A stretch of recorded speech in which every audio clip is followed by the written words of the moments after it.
Let's unpack again a little bit more about what we learned about the 60 Minutes stuff, where clearly they were, at the very least, benefit of the doubt, shining the shoe of Kamala Harris in that interview.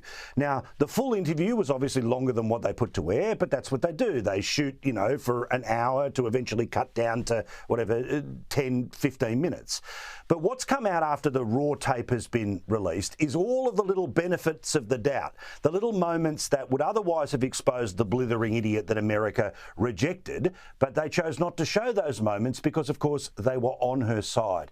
Yet another mark against a type of media that wants to just be dishonest. Release the full tape. Okay, edit it down for the Sunday night show, but release the full tape. I can't believe once it became a controversy, they didn't just do that.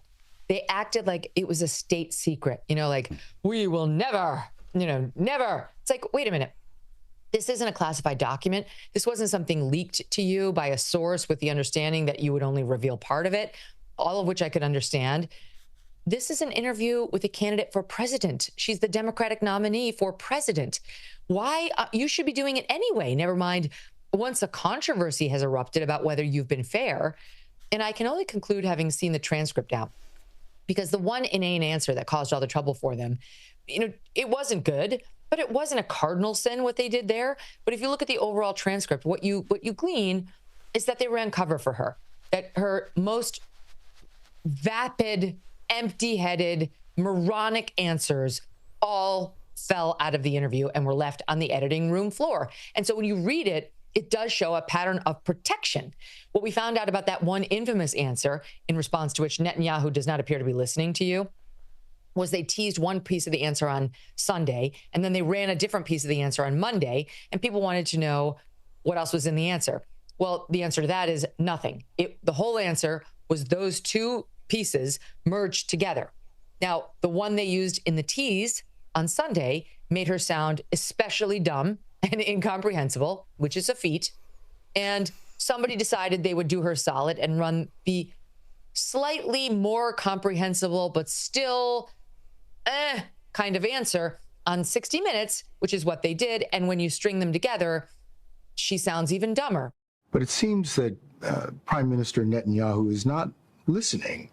Well, Bill, the work that we have done has resulted in a number of movements in that region by Israel that were very much prompted by or a result of many things, including our advocacy for what needs to happen in the region. But it seems that Prime Minister Netanyahu is not listening. We're not going to stop pursuing what is necessary for the United States to be clear about where we stand on the need for this war to end.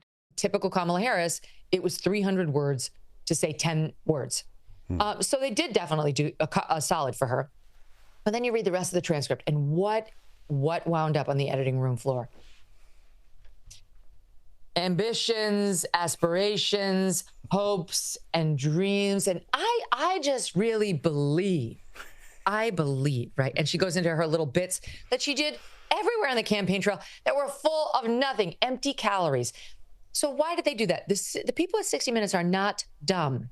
There are many journalists who are, many. But the people who work at 60 are not stupid.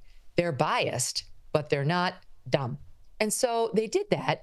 I don't believe it was because they thought it would be bad TV. I think they did it because they understood it would subject her to the same feeling among the audience that they undoubtedly had when they saw it, which was, good God, here she goes again. She's an idiot. Like, she has nothing substantive to say. This is 60 Minutes. This isn't The View. This isn't Oprah. Say something meaningful. And you see, they had their little scissors that we used to use when we were in first grade to cut out the little gingerbread man. And they tried to cut out a real presidential candidate who could speak on issues and not sound completely off point or like she was trying to rally her sorority for a night of wine. They failed, but they did the best they could. And I think that's why they wouldn't release the transcript, because, front to back, that's what you walk away with. They protected her.